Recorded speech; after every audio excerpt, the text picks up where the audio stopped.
En 2011, un tribunal bolivien a condamné plusieurs individus pour une série de crimes qui, pendant des années, avaient été attribués à des fantômes et à des forces surnaturelles. Des hommes de différents âges endormirent leurs femmes avec des médicaments afin de commettre ensuite les pires abus. L'affaire prend de l'ampleur quand il est révélé que tout cela se passe dans une communauté ménonite. Les préjugés qui existent à propos de ces communautés font que de vieux débats ressurgissent rapidement. Au Canada, au Mexique, au Paraguay et dans d'autres pays d'Amérique, des plaintes concernant un isolement extrême et des conflits avec les autorités apparaissent. Mais ne nous précipitons pas. Pour certains, les Ménonites ne doivent pas être blâmés pour des faits isolés, et ils soutiennent que, loin d'être un danger, ils sont une communauté pacifique, travailleuse et profondément religieuse. Célèbre pour ses champs cultivés, ses charrettes tirées par des chevaux et son rejet d'une grande partie de la technologie. Paix. Comment des images aussi différentes peuvent-elles coexister au sein d'un même groupe? Qui sont vraiment les Ménonites? D'où vient cette communauté qui existe depuis près de 500 ans? Pourquoi quittent-ils l'Europe pour s'installer dans certains des endroits les plus reculés de la planète? Que se passe-t-il à l'intérieur de leur colonie? Et surtout, quelle part de vérité ont les polémiques qui les entourent? Pour tenter d'éclaircir ces questions, nous avons réalisé ce reportage spécialisé sur les Ménonites. Merci.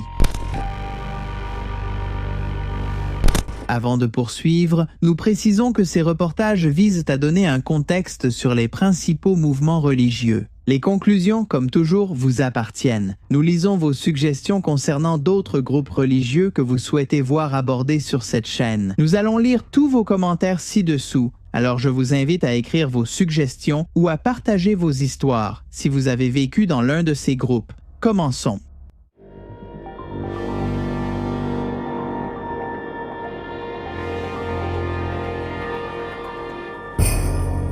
Une fois persécuté.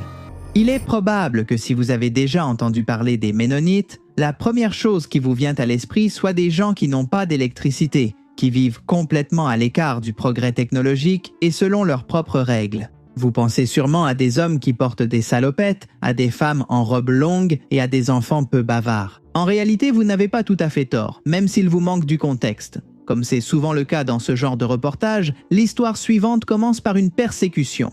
Nous sommes en 1525. L'Europe traverse l'une des transformations religieuses les plus profondes de son histoire. Les idées de la réforme protestante se répandent dans les villes, les villages et les royaumes entiers. L'autorité de l'Église catholique est remise en question de plusieurs côtés et des milliers de croyants commencent à se demander si la religion doit continuer à fonctionner de la même manière qu'au cours des siècles précédents. Au milieu de ce climat de changement, un petit groupe apparaît, mais il est extraordinairement radical au regard des critères de l'époque. Ses membres soutiennent que le baptême doit être une décision consciente et volontaire, une idée qui découle de leur conviction qu'une personne doit choisir sa foi lorsqu'elle est suffisamment âgée pour la comprendre. L'idée peut sembler simple pour l'observateur moderne, mais au XVIe siècle, c'est une véritable révolution. Cela semble exagéré, ce ne l'est pas. Dans une grande partie de cette Europe, le baptême n'est pas seulement une question religieuse, il représente aussi une forme d'intégration sociale et politique. Remettre cela en question implique de défier des structures qui soutiennent le fonctionnement même des États. C'est pourquoi les partisans de cette nouvelle interprétation, connue sous le nom d'anabaptistes, un mot qui signifie rebaptiseur, ne tardent pas à être persécutés. Autant les gouvernements catholiques que protestants participent à la répression et, au cours des décennies suivantes, de nombreux anabaptistes sont emprisonnés, expulsés de leur foyer et même exécutés.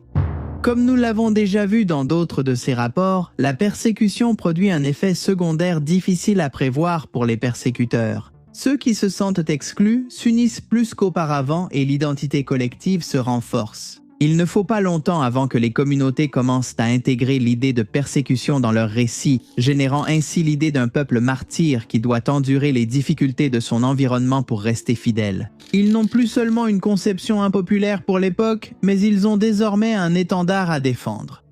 Parallèlement, la méfiance envers le monde extérieur commence à devenir une caractéristique permanente pour ces hommes et ces femmes. C'est dans ce terreau que va apparaître la figure qui va tout changer. En 1536, un prêtre néerlandais nommé Menno Simons rompt avec l'Église catholique et rejoint les anabaptistes. Clarifions une chose, Menno n'est pas le fondateur du mouvement, mais il en est le principal organisateur et l'un des penseurs les plus influents. Alors que d'autres groupes anabaptistes adoptent des positions de plus en plus extrêmes, Menno insiste sur la non-violence, l'humilité et la discipline religieuse. Il prêche une vie simple et rejette les guerres ou tout usage de la force pour imposer des croyances. Il défend avec véhémence le concept d'une communauté séparée des conflits du monde. Ces enseignements trouvent des adeptes aux Pays-Bas et dans différentes régions du nord de l'Europe. Ces adeptes commencent à être connus sous le nom de Ménonites. Au cours des années suivantes, Menno vit comme un fugitif. Il se déplace constamment pour éviter d'être arrêté, c'est pourquoi il prêche en secret et organise des communautés dispersées. Lorsqu'il ne fuit pas la loi ou ses détracteurs, il écrit des textes religieux qui circulent clandestinement. Le fait que la possibilité d'être capturé fasse partie intégrante de son profil confère une importance particulière à tout ce que Menno souhaite communiquer. Tout le monde sait que ce qu'ils entendent ou lisent de lui pourrait être la dernière chose qu'ils entendent ou lisent de lui. Lorsqu'il meurt en 1561, il laisse derrière lui un mouvement fier de lui-même et prêt à porter les idées apprises jusqu'au dernier souffle. Ce sont des individus prêts à ne pas céder, tout en étant pleinement conscients que l'ennemi devient de plus en plus grand. Ils savent qu'en définitive, il ne leur reste plus qu'à prendre une décision drastique. C'est alors que commence une longue histoire de migration qui les amènera à traverser des frontières, des empires et des continents entiers à la recherche de quelque chose qui semble de plus en plus difficile à trouver, un endroit où ils peuvent vivre selon leurs propres règles. Le mouvement constant. À la fin du XVIe siècle et au début du XVIIe siècle, de nombreux groupes ménonites trouvent refuge dans des régions de Prusse, un territoire qui fait aujourd'hui partie de la Pologne et de l'Allemagne. Là-bas, ils acquièrent une réputation qui les suivra auprès des autorités durant des siècles.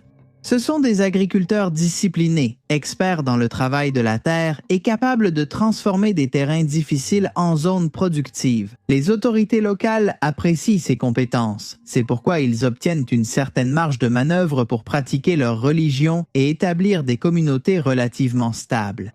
Pour la première fois depuis longtemps, il semble qu'ils puissent s'enraciner grâce à leurs vertus. Cependant, la tranquillité ne dure jamais très longtemps. À mesure que les États européens renforcent leur structure militaire, un conflit inévitable surgit. Comme nous l'avons dit, les Ménonites soutiennent une interprétation religieuse basée sur le pacifisme. C'est pourquoi ils refusent de participer aux guerres et rejettent le service militaire. Pour de nombreux gouvernements, cela marque la fin de la coexistence. Encore une fois, ils semblent au bord de l'abîme, mais en 1763, l'impératrice Catherine la Grande lance une politique destinée à attirer des colons étrangers vers les vastes terres de l'Empire russe. L'objectif est de développer des régions peu peuplées et d'augmenter la production agricole. Et qui s'est avéré très doué pour cela? Exactement, les Ménonites. La proposition s'avère extraordinairement attrayante. Les autorités russes offrent des terres fertiles, la liberté religieuse et surtout une garantie qui vaut plus que toute autre chose pour les Ménonites, l'exemption du service militaire. Il en résulte qu'à partir de 1789, d'importantes colonies ménonites commencent à s'établir sur le territoire qui correspond aujourd'hui à l'Ukraine. Avec leur persévérance caractéristique, ils construisent des villages, des écoles, des églises et des exploitations agricoles qui prospèrent pendant des générations. Pendant une grande partie du XIXe siècle, ces communautés vivent l'une des périodes les plus stables de leur histoire. Les familles ménonites se multiplient et parviennent à préserver des traditions, des dialectes et des formes d'organisation communautaire qui les distinguent clairement de leurs voisins. Mais le problème qui les poursuit depuis le XVIe siècle réapparaît. Les politiques de russification visent à intégrer les différentes minorités dans une identité nationale plus uniforme et, vers les années 1870, le gouvernement russe commence à revoir certains des privilèges accordés des années auparavant. Inquiets, de nombreux dirigeants communautaires se rappellent les leçons du passé. Lorsqu'un gouvernement commence à intervenir dans l'éducation, la religion ou les obligations civiques, la liberté des colonies peut disparaître rapidement. Convaincus qu'ils ne peuvent pas rester assis à attendre que l'histoire se répète sous leurs yeux, des milliers de Ménonites quittent l'Empire russe avant que les tensions ne s'aggravent. Au-delà de la destination précise, une chose est sûre. Tous entreprennent ce voyage dans l'espoir de trouver un endroit où, cette fois, ils pourront préserver leurs coutumes sans interférences extérieures. C'est une migration massive. Des familles entières vendent leurs biens, traversent les océans et recommencent à zéro, convaincus qu'il est encore possible de réaliser le rêve ménonite, celui de bâtir une société totalement séparée du reste du monde. Une société à part ? Entre 1870 et 1920, de nombreux groupes ménonites arrivent au Canada, profitant du fait que le gouvernement offre des terres agricoles aux colons européens. En parallèle, d'autres groupes commencent à s'installer dans des régions plus isolées d'Amérique latine. Le Paraguay devient l'une des destinations les plus importantes à partir de 1920, avec l'arrivée de colonies qui cherchent à préserver un mode de vie traditionnel, loin des changements urbains et industriels. Pendant cette période, la vie communautaire s'organise avec un niveau d'autonomie remarquable, fruit de l'expérience déjà acquise. Les écoles fonctionnent à l'intérieur des colonies et la langue quotidienne dans de nombreux groupes conservateurs est le Plaudietsch, un dialecte du bas-allemand transmis de génération en génération. Et les décisions importantes sont prises au sein de structures religieuses, dirigées par des évêques et des anciens. Cependant, au XXe siècle, des changements commencent à mettre ce modèle sous tension. L'industrialisation progresse rapidement et l'électricité, l'automobile ou le téléphone font partie des changements qui commencent à transformer la vie dans son ensemble. Et le choc est si brutal que cette fois, les Ménonites eux-mêmes commencent à laisser apparaître leurs fissures. Chaque colonie évolue au fil des années. Sa propre voie entre tradition et changement, ce qui donne lieu à une grande diversité de modes de vie au sein du monde ménonite. Ce processus de différenciation interne est essentiel pour comprendre le présent. Il n'existe pas un seul modèle ménonite, mais de multiples façons d'organiser la vie à partir d'une même racine religieuse et culturelle. Cette diversité n'élimine cependant pas une caractéristique commune, la forte importance de l'autorité communautaire dans la régulation de la vie quotidienne. Et c'est précisément à ce point que la vie quotidienne, la vie ménonite, entre dans une étape plus complexe, où il ne s'agit plus seulement de choisir quelle technologie accepter, mais de définir jusqu'où la communauté va dans la régulation de la vie privée de ses propres membres. Et c'est ainsi que notre histoire revient au début. La vie dans la colonie. Dès l'enfance, les enfants ménonites grandissent dans leur propre système éducatif. L'enseignement se concentre sur la lecture, l'écriture, les mathématiques de base, les matières fondamentales et la formation religieuse. Dans de nombreux cas, l'éducation formelle se termine à un âge précoce lorsque l'apprentissage s'oriente vers le travail agricole ou domestique au sein de la famille. Par ailleurs, au sein des clans, les rôles sont bien définis. Les hommes travaillent la terre, les femmes s'occupent de la maison et des enfants. Les décisions importantes ne dépendent pas uniquement de l'individu, mais de la communauté réunie, où l'interprétation des règles religieuses prend une importance déterminante. Il est également important de reconnaître que les communautés ménonites traditionnelles ne disposent pas, par exemple, de policiers. Ce sont eux qui sont chargés de se contrôler eux-mêmes. Chaque père-dieu est une père-dieu qui juge, et c'est ainsi que grandissent les petits. Ils ne portent pas seulement l'ombre de leurs parents, mais aussi celle de leurs voisins. Le contrôle est minutieux. D'un autre côté, l'un des débats les plus complexes autour de certaines colonies ménonites conservatrices ne concerne pas la technologie en soi, mais plutôt l'accès à l'information. Lorsqu'une communauté limite le contact avec les médias, Internet, l'enseignement supérieur ou diverses sources de connaissances, elle réduit également les outils dont disposent ses membres pour comprendre le monde qui existe au-delà de leurs frontières. Cela peut entraîner des situations où des événements politiques, des avancées scientifiques ou des débats sociaux mondiaux sont pratiquement inconnus d'une partie de la population. Dans certains témoignages d'anciens membres, on décrit comment certaines personnes atteignent l'âge adulte avec des connaissances très limitées en géographie, en histoire contemporaine ou en sciences modernes, alors que certaines croyances traditionnelles ou explications héritées prennent la place que l'éducation formelle et la vulgarisation scientifique occupent dans d'autres contextes. Le problème ne réside pas dans le fait qu'une communauté conserve ses valeurs ou ses croyances religieuses, mais dans ce qui se passe lorsque les personnes n'ont pas la possibilité réelle de confronter ces idées à d'autres perspectives. De nombreux critiques affirment qu'une décision ne peut être véritablement libre que lorsqu'il existe la possibilité de connaître des alternatives, et c'est là que surgit l'un des débats les plus profonds sur l'isolement. Il ne s'agit pas de ce que pense une personne, mais du nombre d'occasions qu'elle a eues de découvrir qu'elle pouvait penser autrement. De plus, il est bien connu que lorsque l'accès à l'information est limité, la capacité de remettre en question ceux qui occupent des positions d'autorité est également réduite. Une personne qui n'entend qu'une seule version de la réalité dispose de moins d'outils pour détecter les abus, les erreurs ou les intérêts cachés. Cela ne signifie pas que toute autorité soit mal intentionnée, mais le manque de perspectives alternatives peut rendre une communauté plus vulnérable. Face à des dirigeants, des membres de la famille ou des figures d'autorité qui présentent leurs décisions comme des vérités incontestables, l'information, après tout, ne sert pas seulement à mieux comprendre le monde, elle constitue aussi une forme de défense.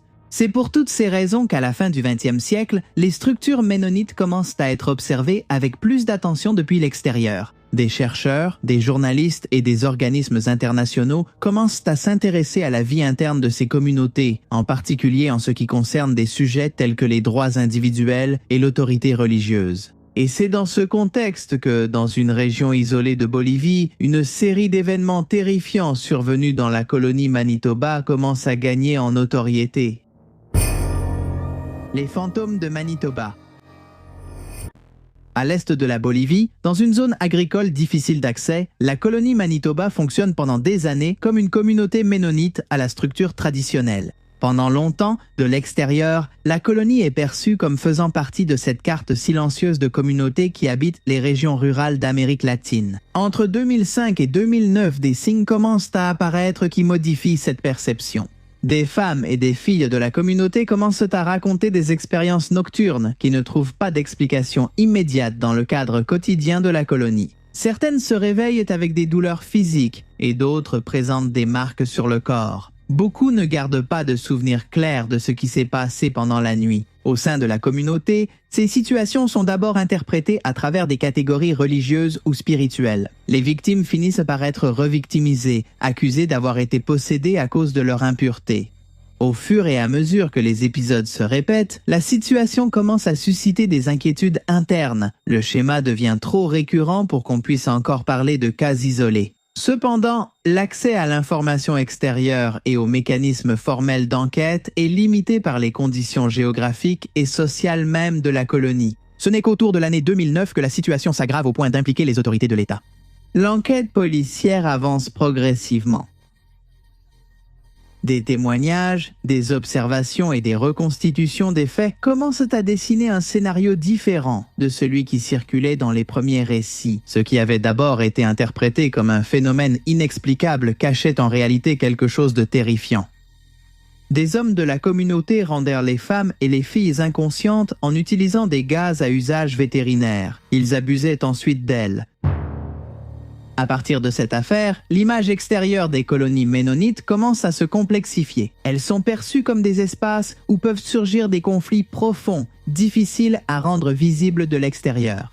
Et c'est justement cette complexité qui ouvre un nouvel axe de discussion où les questions cessent de se concentrer sur un seul cas pour s'étendre au rôle général des femmes au sein de ces communautés. Femmes, éducation et droits. Dans différents pays, des témoignages de femmes qui décident de quitter ces communautés commencent à émerger. Leurs récits décrivent des colonies les tenant presque captives, les obligeant à travailler pour autrui et imposant un traducteur masculin pour tout échange extérieur. Les témoignages s'accordent à décrire des processus de sortie violents, où la rupture avec la colonie implique également la rupture avec un réseau de liens familiaux, religieux et économiques profondément entrelacés. Ce type de sanction a un effet significatif sur la vie des membres, car la communauté, comme on le voit clairement, ne fonctionne pas uniquement comme un espace de vie commune, mais aussi comme un réseau de soutien économique, émotionnel et spirituel. La séparation peut impliquer la perte d'accès à ce réseau dans sa totalité. Et qui voudrait que cela lui arrive ? Qui voudrait se retrouver complètement seul et à la dérive? Évidemment, l'éducation des femmes est influencée par cela. Personne ne souhaite qu'une femme montre de l'intérêt pour un métier autre que celui qui est prédéfini. Et tout cela sans compter que les longs sermons les convainquent d'être soumises et obéissantes. De plus, dans de nombreuses colonies ménonites conservatrices d'Amérique, les taux de natalité restent historiquement élevés par rapport aux moyennes nationales des pays où elles s'installent. Ce schéma est lié à la centralité de la maternité dans le modèle communautaire et à la continuité des pratiques culturelles transmises de génération en génération. Différents rapports et témoignages d'anciens membres indiquent que l'accès à une éducation sexuelle formelle peut être limité ou inexistant dans certaines colonies. ce qui influence directement la manière dont sont compris des sujets tels que la santé reproductive, la planification familiale et les droits sexuels et reproductifs. Au cours des années 2000 et 2010, différentes enquêtes journalistiques et judiciaires commencent à enregistrer des plaintes liées à des conflits intrafamiliaux au sein de certaines colonies conservatrices du Paraguay. En Argentine, la présence ménonite se consolide à partir des années 1980 avec l'arrivée de familles provenant du Mexique et de la Bolivie, qui s'installent principalement à La Pampa et à Santiago del Estero.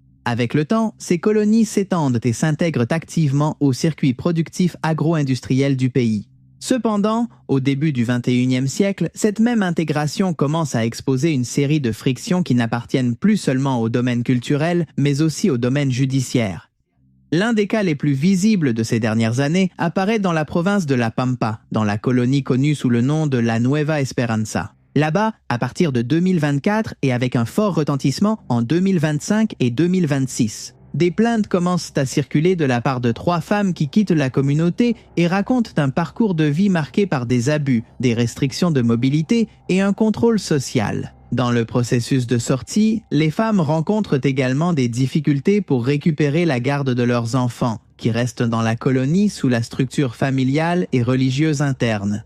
L'affaire devient publique autant pour son contenu que pour sa dimension juridique. L'État argentin intervient dans un contexte où 2 logiques s'affrontent, l'autonomie communautaire et le cadre des droits individuels. Le dossier devient un point de discussion sur la portée de la protection d'une identité culturelle lorsqu'elle entre en tension avec des accusations de violence. Mais à ces cas, il faut en ajouter d'autres. Nous parlons de situations où c'est la communauté ménonite dans son ensemble qui est victime d'abus de la part de son entourage. Ménonites escroqués.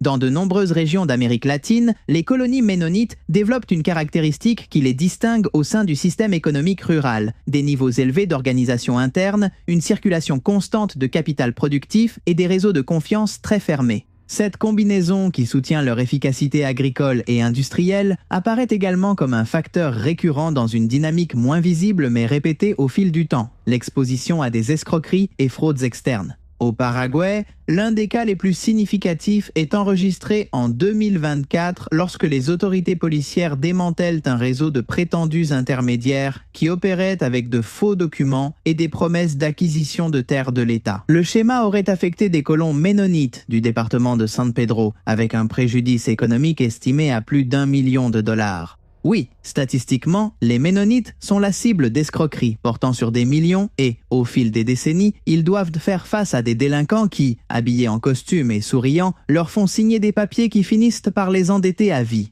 Au Mexique, en particulier dans les régions agricoles du Nord, comme Chihuahua, le phénomène prend une autre forme. Là-bas, des communautés ménonites intégrées dans des chaînes de production hautement compétitives participent à des marchés de grande ampleur, particulièrement liés au secteur agro-industriel. Dans ce contexte, les fraudes ne se présentent pas toujours comme des tromperies directes, mais plutôt comme des irrégularités dans les contrats, l'intermédiation des terres ou des litiges financiers impliquant de multiples acteurs externes. À ce stade, un paradoxe surgit, traversant toute l'histoire ménonite moderne. La même cohésion qui permet de préserver leur identité pendant des siècles peut aussi, dans certains contextes, devenir une porte d'entrée pour des systèmes extérieurs qui ne fonctionnent pas selon les mêmes règles. Et c'est dans cette dichotomie que s'ouvre la dernière grande question du rapport. Que se passe-t-il lorsqu'une communauté fondée sur la confiance interne entre en contact avec un système global fondé sur la méfiance organisée? L'isolement, oui ou non?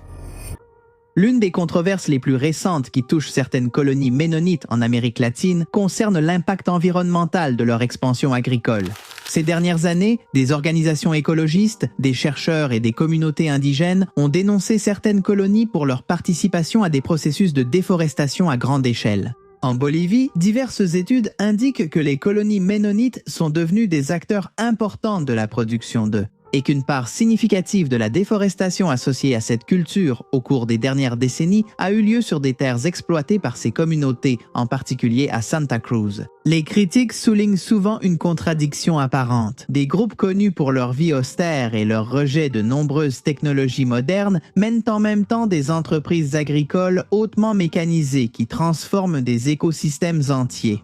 Les dirigeants ménonites répondent souvent qu'ils agissent dans le cadre des lois en vigueur et que l'expansion agricole fait partie du développement économique de régions historiquement marginalisées. Cependant, pour leurs détracteurs, le débat ne tourne plus seulement autour de la religion ou de l'isolement culturel, mais porte sur une question de plus en plus urgente au XXIe siècle. Combien de forêts, de biodiversité et de territoires autochtones peut-on sacrifier au nom du progrès ? Pour conclure, et comme c'est la coutume, une question dérangeante s'impose. Nous vivons à une époque où chaque avancée technologique semble s'accompagner d'une nouvelle préoccupation. Les réseaux sociaux promettent de créer du lien et produisent souvent de l'isolement. Les algorithmes promettent de nous informer et amplifient fréquemment la confusion. L'intelligence artificielle suscite de l'enthousiasme, mais aussi des craintes concernant l'avenir du travail, la vie privée et même la condition humaine elle-même. Face à ce panorama, est-il si étrange que certaines communautés essaient de rester à l'écart? L'isolement ne pourrait-il pas être, du moins en théorie, une forme de protection face à un monde qui change trop vite? Mais attention, s'il est vrai que s'ouvrir complètement implique d'affronter les incertitudes de la modernité, il est tout aussi vrai que se fermer totalement pourrait signifier rester prisonnier de ses propres limites dans cet enfermement. En d'autres termes, la technophobie peut-elle être considérée comme une option souhaitable? Pouvons-nous vraiment sortir de cet engrenage dans lequel l'histoire nous a placés? La vraie question est peut-être comment équilibrer la préservation du sens d'une communauté et l'acceptation de changements la rendant plus libre, juste et sûre. Parce qu'au fond, l'histoire des Ménonites est aussi celle d'un dilemme qui traverse toute notre époque. Quelle part du monde voulons-nous laisser entrer et quelle part sommes-nous prêts à laisser dehors?